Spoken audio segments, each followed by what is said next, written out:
안녕하십니까. 국립외교원 외교안보연구소장 이문희입니다. 오늘은 지난달 북경에서 열렸던 1대1로 정상회의와 관련하여 1대1로 정책에 대해서 좀 자세히 알아보는 그런 시간을 가졌습니다. 국립외교원의 편하리 교수님 모셨습니다. 안녕하세요. 안녕하세요. 많은 국민들이 알고 계신데요. 또 1대1로 정책에 대해서 이게 무슨 배경에서 어떤 취지로 시작된 건지 간단하게 소개해 주시면 감사하겠습니다. 1대1로는 간단히 이야기하면 중국의 대표적인 대외 전략이라고 말씀드릴 수 있을 것 같습니다. 지난 중국 공산당 제19차 당대회에서 1대1로가 당장에 삽입이 되었는데요. 당장이라는 거는 일종의 우리는 이제 헌법이 있는데 중국은 공산당의 헌법에 해당하는 당장이 있습니다. 그래서 이제 당장에 삽입이 됐다는 얘기는 굉장히 오랜 기간 동안 이 전략을 지속할 거라는 의미를 갖습니다. 우리도 뭐 헌법에 2, 3년 동안 할 정책을 삽입하지는 않듯이 중국도 마찬가지이기 때문에 이제 상당히 중요한 전략으로서 기능하게 되겠고요. 그다음에 1대1로를 처음 발표한 게 2013년에 시진핑 중국 주석이 카자흐스탄을 방문했을 때 1대1로에 대한 이야기를 처음 했습니다. 그래서 이제 그때부터 치면 올해 9월이 이제 10년이 되기 때문에 중국이 제3차 1대1로 정상 포럼을 지난달 10월에 개최를 했고요. 거기서 상당히 많은 의미를 두었던 것 같습니다. 그러면 이제 말씀하신 대로 1대1로 정책을 채택한 지 10년이 지났는데 그 10년의 의미를 한번 짚어주신다면 어떤 게 있겠습니까? 일단은 이제 중국이 가지고 있는 의미가 있을 것 같고요. 또 국제사회 차원에서의 보는 의미가 있을 것 같고, 그다음에 미국이 또 1대1로에 대해서 생각하는 의미가 있을 것 같습니다. 중국 같은 경우에는 일단 저는 이제 굉장히 감개무량했을 것 같아요. 왜냐하면 1대1로가 중국이 최초로 이제 공표한 밖으로 나가는 전략이었기 때문에 중국의 입장에서는 굉장히 의미부여를 했고요. 사실은 중국이 이제 대륙 국가의 특성을 가지고 있습니다. 그래서 보통은 이제 자기 나라 안에서 안주하고 싶어하는 성향이 있는데 상징적인 게 바로 만리장성이죠. 보통 이제 담을 쌓아놓고 그 안에서 중국 자기들끼리 좀 이렇게 즐겁게 지내고 싶어하는 거를 좋아하는 편인데 이제 그런 게 문제가 있다는 인식을 아마 중국 엘리트들이 많이 했던 것 같고, 특히 청나라 말기에 중국이 이제 외세의 침입을 받는다든지 아니면 일제의 침입을 받는다든지 하는 과정에서 우리가 왜 이렇게 망했을까라는 고민을 많이 했다고 들었습니다. 이제 그때 나왔던 이야기가 바로 항상 중국이 자기들 국내 안에서 머무르면서 외부랑 소통도 하지 않고 외부로 진출하지도 않고 그런 폐쇄성이 문제가 됐다는 이야기를 많이 했는데, 이제 문제는 밖으로 나가고 싶어도 여태까지는 돈이 없었습니다. 그래서 개혁 개방하고 나서 경제적으로 발전을 하고 난 이후에 중국이 하게 된 일이 바로 이제 대외 진출 전략을 만든 것이었는데, 그게 1대1로라고 생각하시면 될 것 같습니다. 그래서 중국은 이제 그런 대외 진출 전략에 대해서 굉장히 자부심을 가질 것이고, 또 한 가지는 지금 이제 사면임에 들어간 시진핑 국가주석, 중국 주석이 바로 들고 나왔던 게 1대1로였는데 2012년에 취임을 하잖아요. 그리고 바로 이어서 1대1로를 가지고 나와서 어찌됐건 지금까지 10년 동안 이제 이끌어왔기 때문에 일종의 시진핑 브랜드라고 할 수 있을 것 같습니다. 그래서 시진핑 주석 개인으로서도 굉장히 감회가 남달랐을 것 같고요. 그리고 또 한 가지는 1대1로가 대외 진출 전략이기도 하지만 국내 개발적인 의미도 많이 가지고 있습니다. 개혁 개방하고 나서 중국이 주로 이제 동부 연안을 먼저 개발을 했었는데, 그러다 보니까 이제 불균형이 생겨났죠. 중부 내륙 지역이라든지 아니면 지금 뭐 신정이구르 티벳이 있는 서부 지역은 경제적으로 낙후한 문제가 생겼기 때문에 이 지역을 어떻게 균형 발전시킬까 하는 고민에서 그러면 이제 여기를 지나간 어떤 뭔가를 해보면 도움이 되지 않을까 해서 서쪽으로 진출하는 전략들을 하고 싶었고, 그런 것들을 결합해서 1대1로를 만들었는데 10년을 이끌어왔기 때문에 중국 국내 경제에도 상당히 의미를 가지고 있습니다. 지금 이제 코로나가 막 끝나고 나서 중국 경제가 좀 어렵다는 이야기들, 그런 평가가 많이 나오고 있는데, 만약에 1대1로를 지속해서 잘 해서 내부를 포함해서 서부까지 개발이 잘 진행이 된다면 어떤 중국 경제의 활력이 될 수도 있기 때문에 그런 기대도 가질 수 있을 것 같습니다. 중국은 이 정도의 감회를 가지고 있을 것 같고요. 그다음에 국제사회 같은 경우에는 중국이 이제 도광양회라는 일종의 외교 전략 기조를 가지고 있었는데 그것을 끝내고 외부로 본격적으로 진출했다라는 의미를 갖기 때문에 이제 그거에 대해서 반기는 국가들도 있을 것 같고 조금 우려하는 국가들도 있을 것 같습니다. 이제 중국이 또 1대1로가 지금 시진핑 사면임을 했기 때문에 이 연임 때 했던 이야기를 1대1로 2.0이라고 부르기도 하는데, 그때 했던 이야기가 기존에 해왔던 1대1로에서 어떤 투자라든지 개발 측면 이외에도 또 한 가지 기능을 가져가겠다고 얘기를 했습니다. 그것은 바로 중국의 영향력을 밖으로 확산하는 어떤 국제적인 플랫폼으로서 기능하게 하겠다라는 이야기를 했었는데 그 부분에 대해서 조금 우려하는 국가들도 있는 것 같아요. 대표적인 게 이전에 있었던 한 몇 년 전이었던 것 같은데요. 그 공자학원 퇴출 문제가 있었습니다. 중국이 공자학원을 통해서 중국의 영향력이라든지 소프트 파워를 이렇게 밖으로 내보내고 싶어 한다는 인상을 받은 나라들 가운데 그게 좀 불편하다고 생각했던 나라들은 이제 공자학원을 퇴출하는 일들도 있었습니다. 또 한 가지는 미국에게도 1대1로 10주년이 나름대로 의미를 갖는데 1대1로가 중국 자체적인 대외 전략이기도 하지만 또 한 가지는 당시 오바마 행정부가 가지고 나왔던 아시아 재균형 전략에 대한 대응의 성격도 가지고 있었습니다. 그래서 지금 1대1로가 10년 동안 쭉 이렇게 발전해온 모습이 미국에게는 조금 더 남다른 의미를 가질 수 있을 것 같고요. 바로 아마 2021년이었던 것 같은데 1대1로가 일종의 지금까지 어떤 제도에 대한 도전이라는 평가를 미국 측에서는 한 것으로 알고 있습니다. 그래서 그런 측면을 좀 고려해서 10주년의 의미를 살펴보면 좋을 것 같습니다. 예, 좋은 말씀입니다. 그 국가 대전략으로서 당장에 포함된 그런 큰 밑그림에 해당하는 전략이고 또 동시에 중국으로서는 그동안 개혁 개방 이후에 축적된 국력을 바탕으로 한 대외 진출 전략이기도 하고 또 동시에 국가 개발, 균형 개발 전략으로서의 여러 가지 모습을 갖고 있다고 말씀을 해주셨는데요. 근데 이 전략이 워낙 큰 전략이다 보니까 여러 가지 의견이 많은 것 같습니다. 이게 지금 1대1로 전략을 둘러싼 그런 긍정적인 평가 또 여러 가지 또 비판적인 시각 이런 거에 대해서는 또 어떻게 보시는지. 예, 말씀하신 것처럼 두 가지가 다 있는 것 같습니다. 일단은 성과 측면에서 조금 긍정적인 것들은 글쎄 한 두 가지 정도 짚어볼 수 있을 것 같은데요. 어찌되었건 1대1로가 개도국에 대한 개발 전략이었기 때문에 거기에서 분명히 영향을 받은 국가들이 있습니다. 하나 예를 들어드리면 이제 중앙아시아 같은 경우에는 사실 이전에는 이제 개발이나 투자 차원에서는 어떻게 보면 무주공산이라고 표현할 수도 있을 것 같습니다. 그 지역의 개발의 여지는 많이 있었지만 과거 구소련의 영향권에 있었던 지역이기 때문에 미국이나 서구 국가들로서는 이제 적극적으로 진출하기가 조금 어려운 면이 있었고요. 러시아 같은 경우에는 뭔가 많이 하고 싶었지만 이제 여력이 안 되기 때문에 이 지역 개발에 대해서는 조금 미진한 입장이었었는데 그래서 그냥 이렇게 남아있던 중앙아시아 지역에 중국이 들어가서 가장 일반적인 국민들이 느끼기에는 예를 들면 휴대폰이라든지 아니면 인터넷이라든지 그런 통신 설비 인프라들을 중국이 갖춰주고 그러니까 이제 그 개도국 지역에 사는 국민들 입장에서도 인터넷도 할 수 있고 휴대폰도 가지고 다닐 수 있고 그런 혜택들을 누리기 시작했던 것이죠. 근데 물론 이게 이제 지금 와서는 사이버 안보라든지 여러 가지 다른 문제로 연결도 되긴 하지만 일단 일반인들의 입장에서는 그런 혜택을 조금 누릴 수 있었던 개도국에서는 이제 개발이라는 측면에서는 분명히 어떤 성과를 가졌다고 볼 수 있겠고요. 또 한 가지는 국제사회 입장에서 이런 사업이 가능하구나라는 인상을 1대1로가 좀 준 측면이 있다고 생각합니다.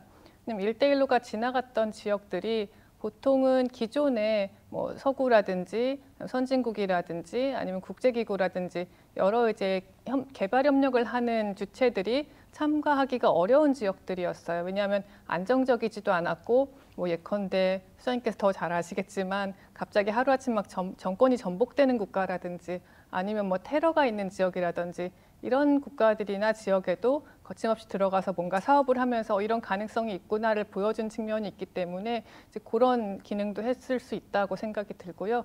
또 한 가지는 이제 개발 기업들의 측면에서 1대1로에 참여한 기업들의 입장에서는 어떤 수혜를 받았다고 생각합니다. 한국 같은 경우에 대표적인 사례가 이제 1대1로가 세 가지 루트를 가지고 있어요. 하나는 우리가 잘 생각할 때 보통 오아시스를 떠올리는 그 실크로드라고 하는 중앙아시아를 지나가서 그다음에 중동을 거쳐서 마지막에 유럽까지 가는 그 루트가 하나 있고 그다음에 또 하나는 아래로 동남아를 지나서 아프리카까지 연결되는 해상 실크로드가 또 하나가 있고요. 마지막에 또 하나가 있는 게 북극해를 지나서 유럽으로 가는 빙상 실크로드라는 또 하나의 길이 있습니다. 근데 이 빙상 실크로드에 한국 기업이 참여를 했어요.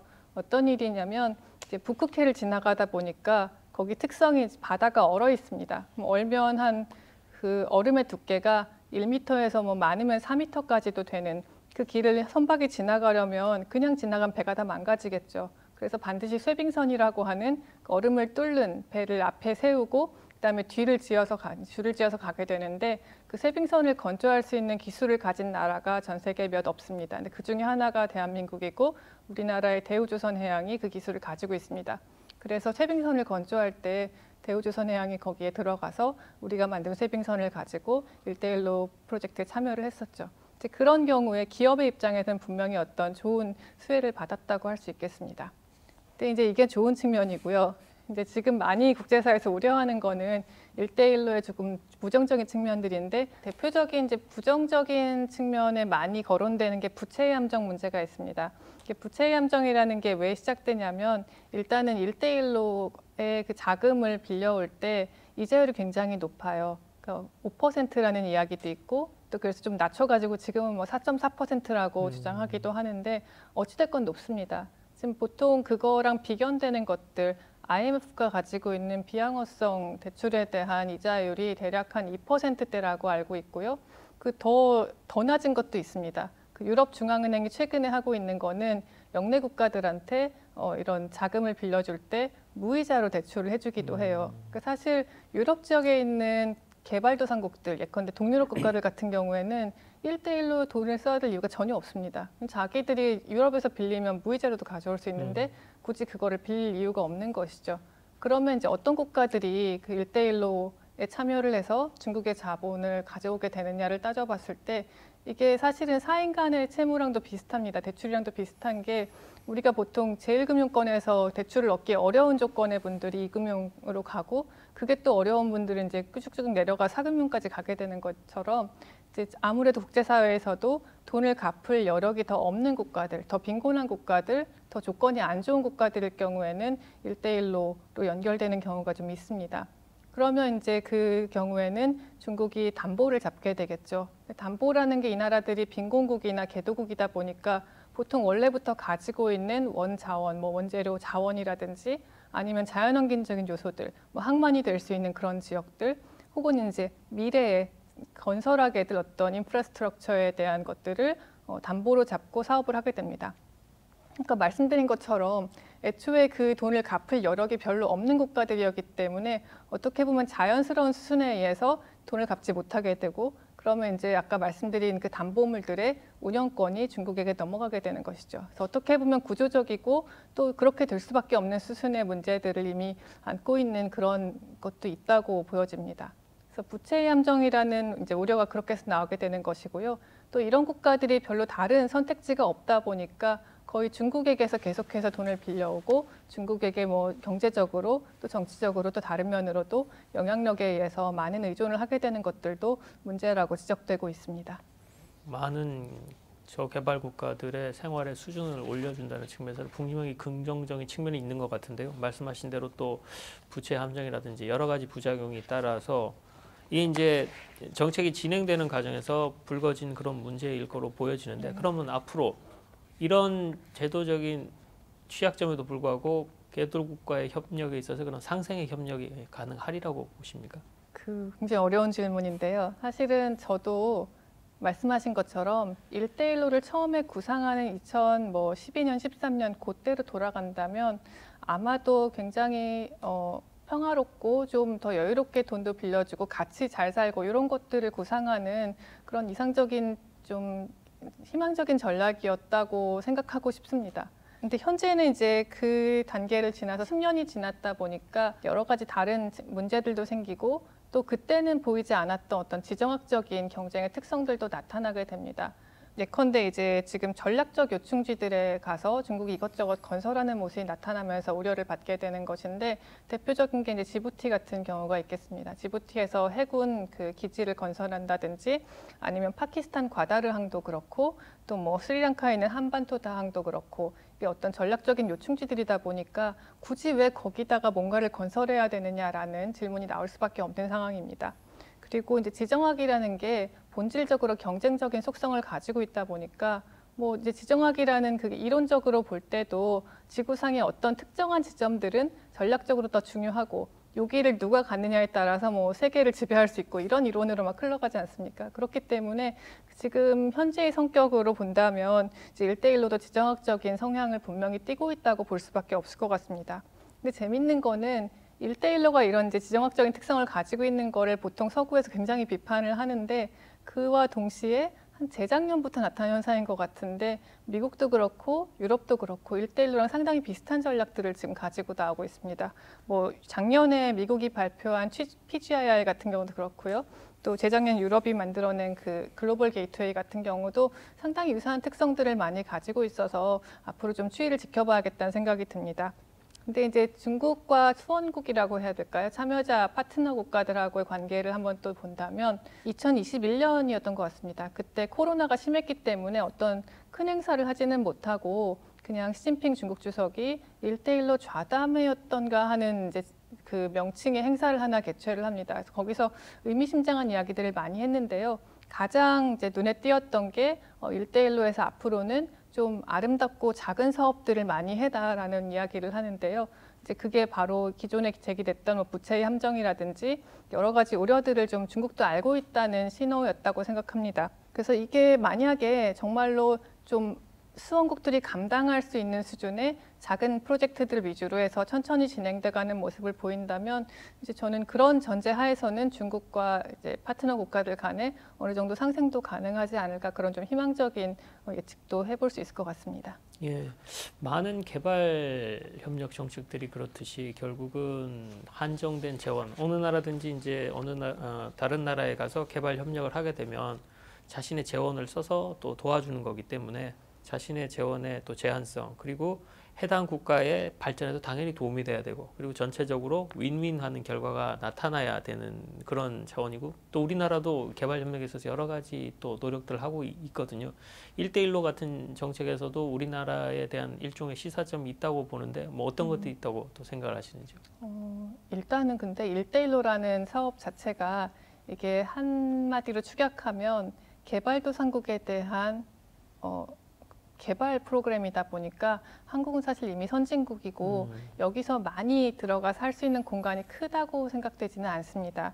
그렇지만 이제 원칙적으로는 1대1로가 어떤 특정 지역이나 특정한 파트너를 정해놓고 하는 사업은 아닙니다. 사실 1대1로의 그 지도라고 맨날 이제 미디어에 나오는 것들도 1대1로 공식 지도가 아니에요. 중국은 1대1로 지도를 만든 적이 없습니다. 그래서 그렇게 좀 열려 있다고 생각해 본다면 어떤 프로젝트에 참여자는 분명히 될 수 있을 것 같고요. 특히 기업 차원에서 아까 예로 들어드린 것처럼 그 대우조선 해양의 케이스처럼 필요하다고 생각되는 분야에 가서 협력을 하는 그런 수혜는 분명히 있을 것 같습니다. 또 한 가지 생각해 볼 수 있는 것은 시진핑 지금 집권 3기인데요. 그러면서 1대1로에 대해서 또 한 가지 지금 기능을 다시 하나 추가를 했습니다. 그게 바로 앞으로는 국제협력의 플랫폼으로서 기능하게 하겠다. 이렇게 이야기를 했는데 만약에 한국이 인프라 건설의 공여자로서 우리가 많은 개발 협력을 하는 것처럼 그런 차원에서 참여를 한다면 또 열린 공간이 있을 수도 있다고 생각이 듭니다.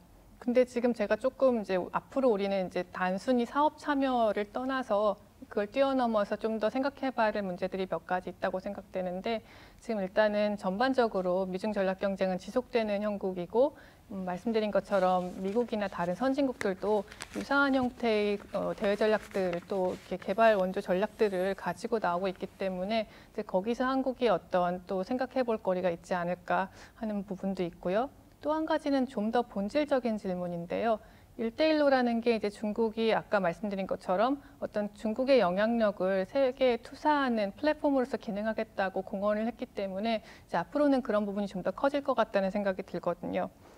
근데 만약에 이제 중국이 주장하는 중국식 세계 질서의 확산의 플랫폼이 될 거다라고 했을 때 그러면 한국이 과연 원하는 것이 중국식의 세계 질서에 참여하는 것인가라는 아주 본질적인 문제도 저는 좀 생각해 볼 때가 되었다고 생각합니다. 단순하게 프로젝트로서가 아니라 전체 이제 글로벌 질서에 대한 차원에서 1대1로 조금 바라볼 필요가 있지 않나 생각을 하고 있습니다. 말씀을 듣다 보니 1대1로에 대해서 하여튼 여러 가지 생각을 또 하게 됩니다.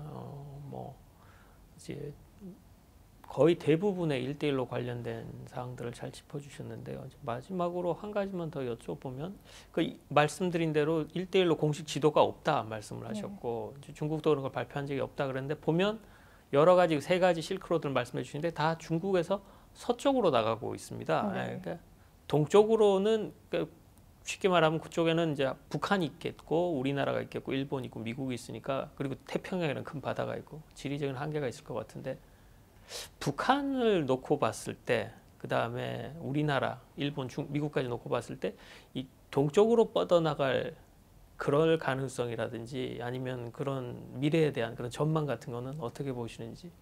사실은 중국에게는 굉장히 중요한 문제입니다. 말씀하신 게 일대일로가 기존에 서쪽으로 가는 이유들이 충분히 있었는데 사실 동쪽으로도 갈 수 있어야 진짜 이게 진정한 세계 전략인 것이죠. 그리고 사실은 중국도 동진하고 싶은 마음은 분명히 있습니다. 왜냐하면 중국이 이제 점점 더 태평양으로 진출하고 싶은 의도는 다른 여러 가지 전략에서 예컨대 뭐 해군력이라든지 여러 차원에서 이미 보이고 있기 때문에 분명히 일대일로랑 결합해서 동쪽으로 진출하고 싶은 의도가 있다고 생각이 되는데요.